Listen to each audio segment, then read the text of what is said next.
So I'm on Facebook Marketplace looking for pianos. Here's an ad. Free piano.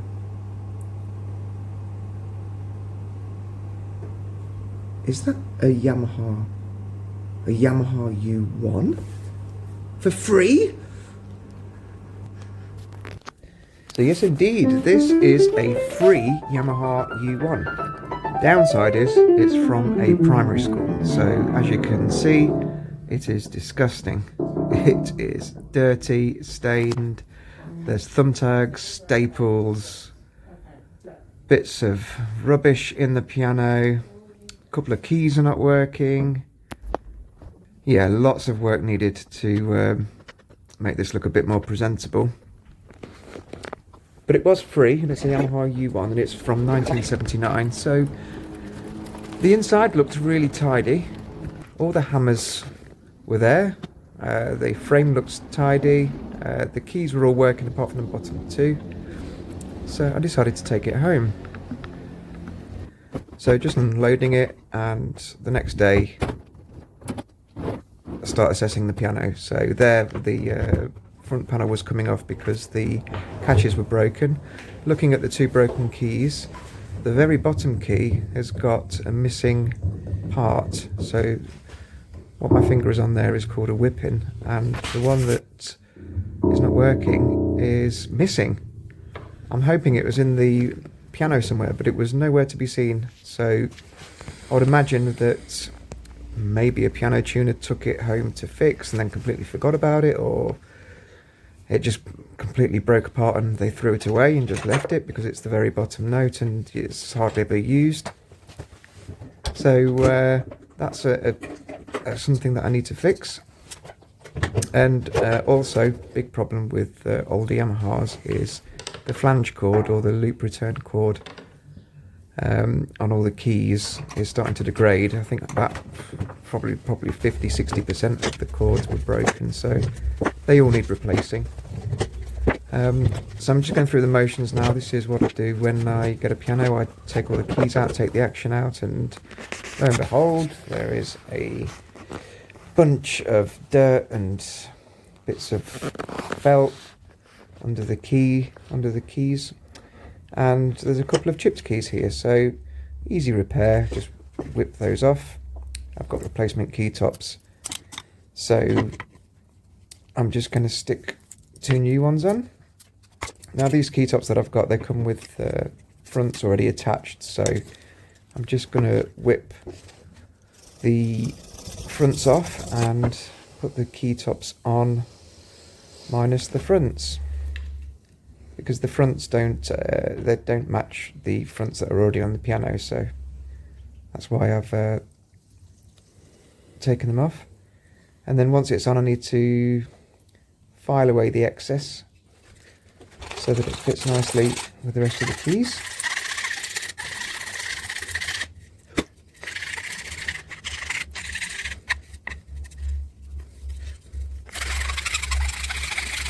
And just if you cast your eye over the piano quickly, you just can't see which ones I've repaired. There is a slight difference in colour, but you can't tell. So that's all good. So now is the boring task of changing the loop return cords. So I have to take out all the hammers, stacking them up nice and neatly. I mean, they're all numbered, so even if I misplace one, it's not a problem. Okay, so the whipping. I've got a couple of actions in and around my workshop, old actions. Oh, and the whippings on those are all different sizes, so I was hoping that I could find one that matched, but unfortunately I couldn't. This one is from an older piano, and believe it or not, this is the closest one I could find. Now, if I put that whipping in the action, it's just not going to work. There's like a piece of wood at the bottom there that the capstan strikes to make the whipping go up, which was not there. The jack was a different size, the back check was in the wrong place, So I had to do some modifications. Now this doesn't look very pretty, but it is going to be in the piano. You're not going to see it. So I've put a little extension on the jack. I've put a little bit of wood on the bottom of the whip in there so it can reach the capstan. And I've moved the back check around a bit. And I've tested everything. Everything is super glued, and everything is good. So hopefully it should last the lifetime of the piano. And it's the very, very bottom key, so it's hardly ever going to be played.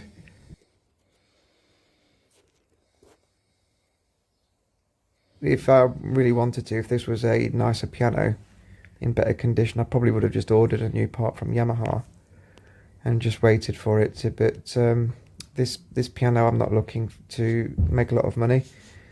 My aim is to tidy it up, but to get everything working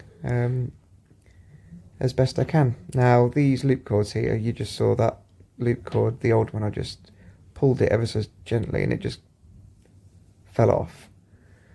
So the best thing to do is just repair them all. Now you can take these flanges off. There's a screw on the other side that you can undo just there. You probably saw it.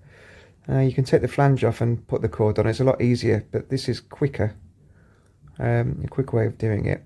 So that's how I do it, and I've got to do it 88 times.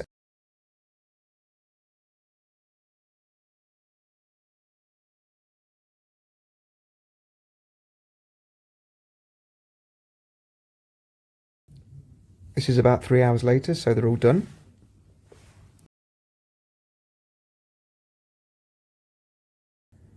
The springs are not back in yet because obviously I'm waiting for the glue to dry.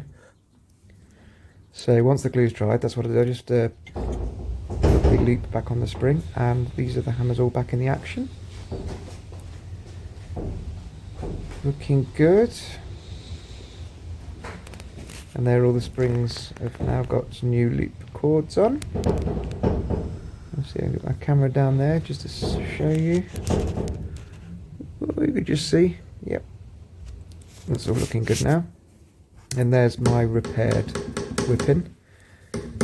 So just giving it a quick test run. It's all working. It still needs to make a few adjustments on it, but it's working fine. Both the hammers are striking pretty similar.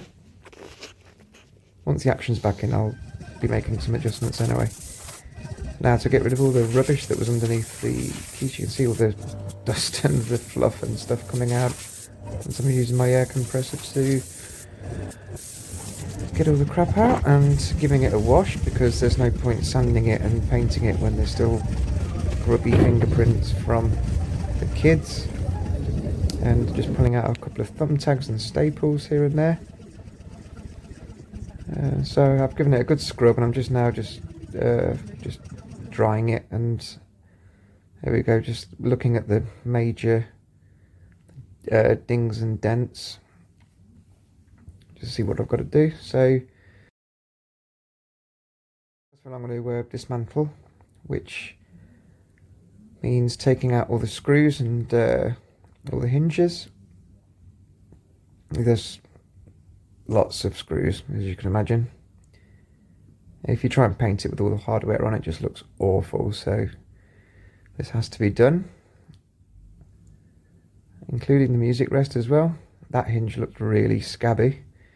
These hinges aren't too bad, but yeah, the hinges holding the music rest on were really rough. I don't know if at that point I didn't know whether I'd be able to get them shiny again. They look very tarnished. This is the piece of felt that goes over the keys.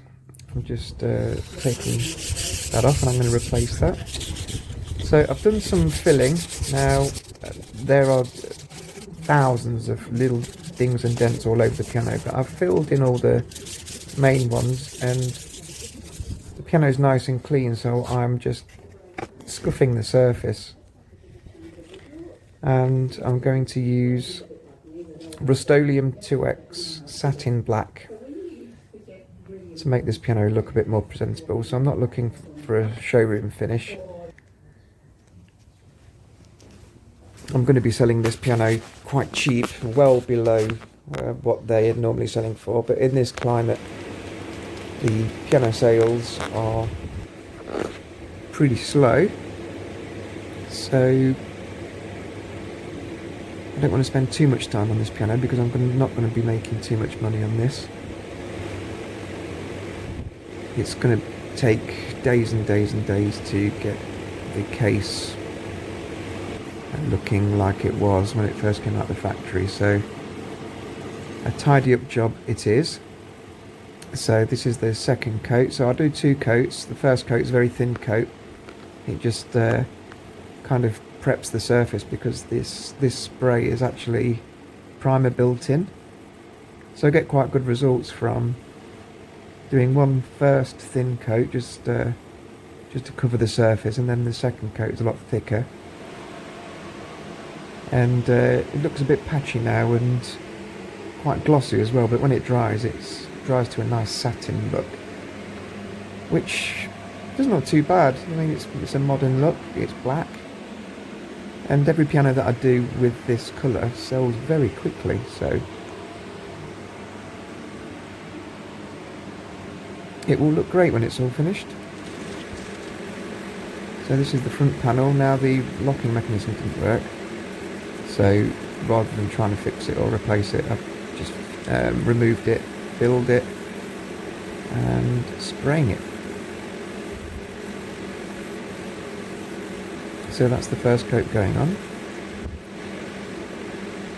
and then the second coat goes on. Now with the spray cans, if you're using a can that's kind of half full or a quarter full, the pressure is not great, and as you can see there, you get like this tiger stripe effect. So I got a brand new can, and you can see the coverage that you get from a brand new can is much better. So what you should do is if you're doing big areas, use a brand new can and then save the leftovers for either touch-ups or smaller parts. As you can see, that kind of new as well, and it just gives such much better coverage. It avoids that that striping that you get. There you are. So there's a key missing. So if you remember at the beginning of the video, there was 2 keys not working. So the first key wasn't working because there was no whipping. But the second key, this key, was broken. It was split in half.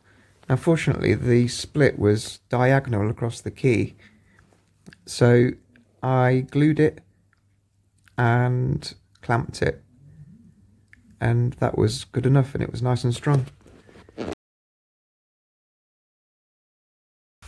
So this is called hammer shaping.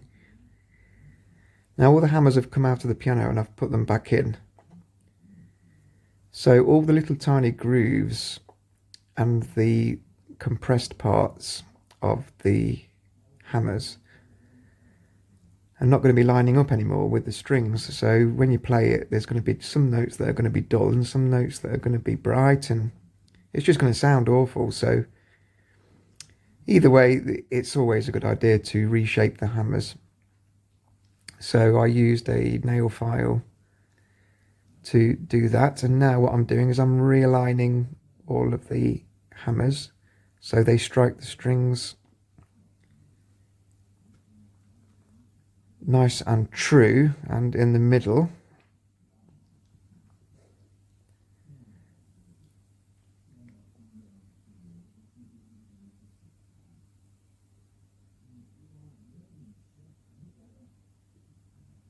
as I say, if you don't do this, the parts of the hammer won't be striking the strings, and especially this bit here where there is 3 strings, the hammers need to be right in the middle, in the right place, otherwise the notes are going to be sounding strange.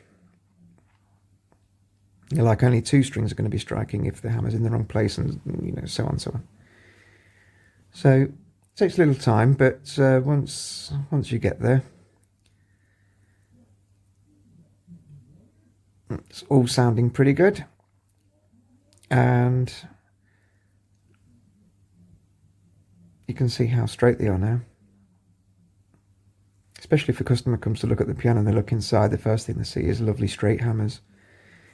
It's a good sign. Now this is a really tarnished hinge, and I wasn't sure whether I'd be able to make it look half decent, but as you can see there, just give it another round of brasso.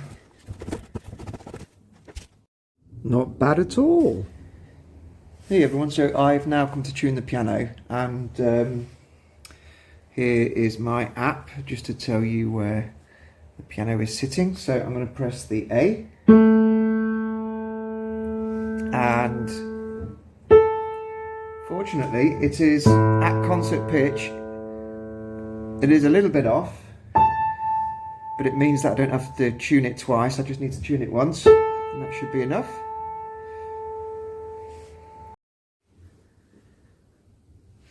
So this is the final job. The piano, the internal, I've been very lucky. The internals of this piano were really good, really good condition. I mean, the majority of the work that I've done is just a regular maintenance and service that the pianos need once in a while.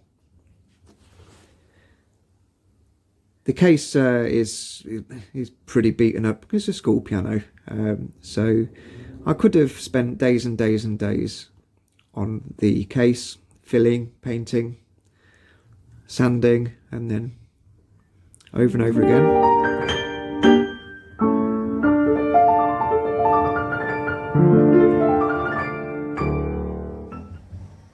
So here it is, the piano all finished. The satin black is really nice. As I say, the case is imperfect, but I'm selling it cheap. In fact, I'm going to put it on an auction. It's going to be $1 starting bid. So whatever the winning bid is, that is what the piano is going to go for. And it's a Yamaha U1, one of the most popular upright pianos. It plays great. It looks good. Someone's going to be really chuffed with it. Let's give you a play and see how it sounds. Thanks for watching.